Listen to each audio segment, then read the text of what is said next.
Assalamualaikum warahmatullahi wabarakatuh. Perkenalkan, nama saya Muhammad Alfiansyah Hasibuan dengan NIM 8605999785. Prodi Pendidikan Guru Sekolah Dasar. Asal UPGJ UT Medan. Di video kali ini saya akan membahas tentang peran ontologi, epistemologi, dan aksiologi membentuk dasar-dasar filsafat ilmu. Filsafat ilmu merupakan cabang filsafat yang mempelajari dan mengkaji hakikat, sumber, dan validaritas ilmu pengetahuan. Filsafat ilmu berusaha untuk memahami, mengkritisi, dan mengembangkan ilmu pengetahuan secara mendalam. Dalam filsafat ilmu terdapat 3 landasan, yaitu 1. Ontologi, kedua epistemologi, dan ketiga aksiologi. Ketiga landasan ini menjadi dasar dalam memahami hakikat ilmu. Dan sekarang kita masuk ke landasan yang pertama. Ontologi adalah cabang filsafat yang membahas tentang hakikat, keberadaan, atau realitas. Dalam filsafat ilmu, ontologi menjelaskan 3 poin. Pertama, apa yang menjadi objek kajian ilmu.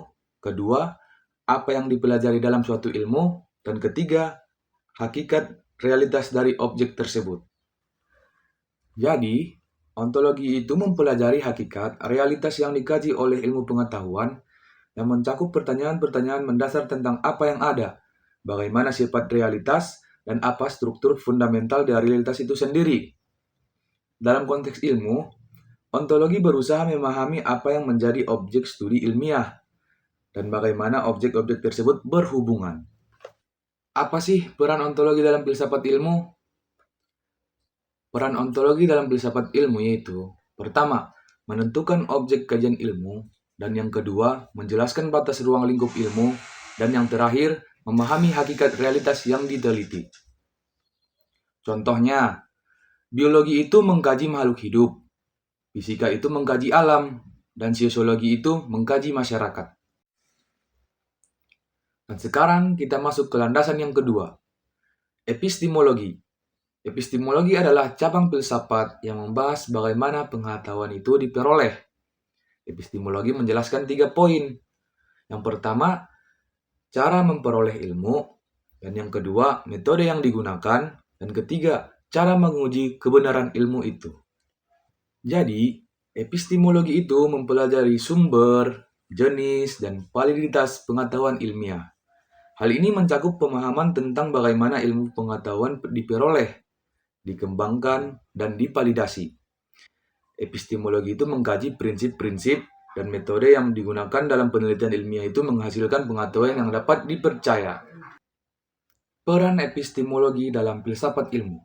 Yang pertama, menentukan metode ilmiah, dan yang kedua, menjelaskan sumber pengetahuan, dan ketiga, menguji kebenaran ilmu melalui observasi, eksperimen, dan logika. Jadi, intinya, kebenaran ilmu itu harus dapat dibuktikan. Dan sekarang kita masuk ke landasan yang terakhir. Aksiologi. Aksiologi adalah cabang filsafat yang membahas nilai, etika, dan tujuan penggunaan ilmu. Aksiologi menjelaskan 3 poin. Pertama, manfaat ilmu dalam kehidupan.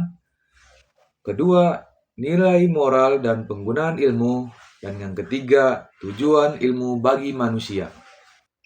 Jadi, aksiologi itu ilmu yang mempelajari nilai, tujuan, dan dampak dari ilmu pengetahuan yang mencakup analisis tentang bagaimana ilmu pengetahuan dapat digunakan untuk tujuan yang bernilai bagi masyarakat, seperti peningkatan kesejahteraan, pengembangan teknologi yang bermanfaat, dan pemecahan masalah-masalah sosial. Aksiologi itu mengkaji dampak yang mungkin ditimbulkan oleh ilmu pengetahuan, baik positif maupun negatif, serta bagaimana kita dapat memaksimalkan manfaat dan meminimkan risiko dari ilmu pengetahuan. Peran aksiologi dalam filsafat ilmu. Pertama, menentukan manfaat ilmu. Yang kedua, menjaga etika penggunaan ilmu. Dan ketiga, mengarahkan ilmu untuk kesejahteraan manusia. Jadi, intinya ilmu itu harus digunakan secara bertanggung jawab. Keterkaitan ontologi, epistemologi, dan aksiologi, ketiga aspek ini saling berkaitan dalam membentuk dasar-dasar filsafat ilmu. Ontologi itu menentukan objek ilmu, epistemologi itu menentukan cara memperoleh ilmu, aksiologi itu menentukan tujuan dan manfaat ilmu. Jadi kesimpulannya adalah ontologi, epistemologi, dan aksiologi merupakan dasar utama dari filsafat ilmu. Dan ketiganya menjawab pertanyaan penting. Apa yang dikaji, bagaimana ilmu diperoleh, dan untuk apa ilmu digunakan. Dengan memahami ketiganya, insya Allah ilmu pengetahuan dapat berkembang secara benar dan bermanfaat. Assalamualaikum warahmatullahi wabarakatuh.